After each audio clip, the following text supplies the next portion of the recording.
আসসালামু আলাইকুম। আলহামদুলিল্লাহ, অবশেষে শেষ হলো আমাদের এবছরের পাটের কাজ।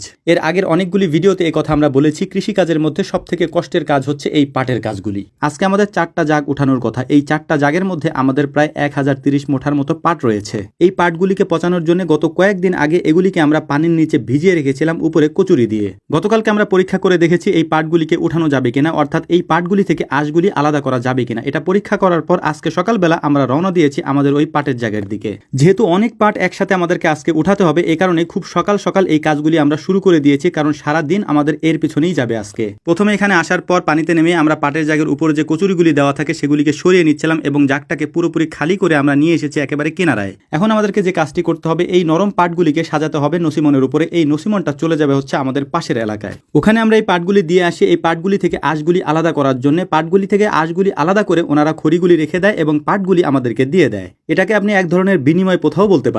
তো যাই হোক, আলহামদুলিল্লাহ প্রথম জাগটা আমরা উঠিয়ে তারপর একটা নসিমনের মধ্যে লোড দিয়ে পাঠিয়ে দিয়েছি। এর পরবর্তীতে বাকি যে জাগগুলি আছে এগুলিকে কিনারায় এনে এগুলি থেকে পাটগুলি আমরা রাস্তার উপরে উঠাচ্ছিলাম, যাতে করে এক নসিমন পাট নামিয়ে দিয়ে আসার আগেই আমরা আরো পাট উপরে উঠিয়ে রাখতে পারি। এর পাশাপাশি পাট খড়ির জন্য আমরাও কিছু পাট এখানে নিচ্ছিলাম, অর্থাৎ কিছু পাট থেকে খড়িগুলিকে আমরা আলাদা করছিলাম, কারণ এগুলি যদি আমরা আলাদা করে রাখতে পারি তাহলে এগুলিকে আমরা বাড়িতে নিয়ে যেতে পারবো জ্বালানি হিসেবে ব্যবহার করার জন্য। এই পাট খড়িগুলি ঘি তৈরি করার সময় আমাদের প্রয়োজন হয়, এগুলিকে জ্বালানি হিসেবে আমরা ব্যবহার করি। যেহেতু আলহামদুলিল্লাহ আমাদের কাছে এখন ঘি পর্যাপ্ত পরিমাণে পাওয়া যায়, ইদানিং অনেক কষ্ট করে হলেও ঘি আমরা তৈরি করি। এর কারণ হচ্ছে যে আমাদের কাছে অনেক বেশি পরিমাণে অর্ডার থেকে সবাইকে আমরা দিতে পারি না, যে কারণে এর পরিমাণটা আমরা একটু বাড়ানোর চেষ্টা করেছি।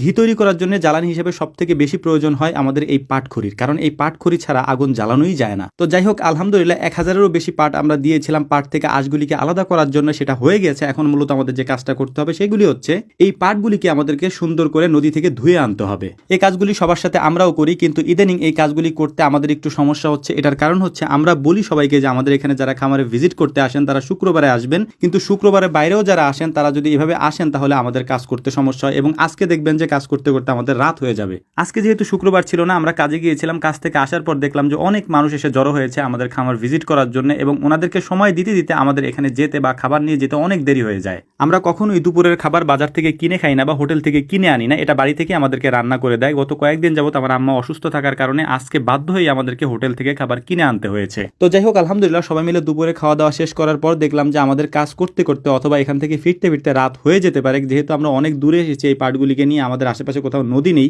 আমরা প্রায় 4 থেকে 5 কিলোমিটার দূরে এসেছি এই পাটগুলিকে ধোয়ার জন্য নদীতে, কারণ নদীতে পাট ধুইলে ওই পাটগুলির কালারটা একটু সুন্দর হয় বা পরিষ্কার বেশি হয়। দেখতে দেখতে সন্ধ্যা প্রায় হয়ে গিয়েছে। এখন মূলত আমাদের কাজ হচ্ছে যে পাটগুলি আমরা ধুয়েছি এই পাটগুলিকে সুন্দর করে আমরা বাঁধবো। বেঁধে তারপর আমাদের যে নসিমন আছে এই নসিমনের মধ্যে আমরা সাজিয়ে আমরা নিয়ে যাবো আমাদের বাড়ির দিকে। কাজ করতে করতে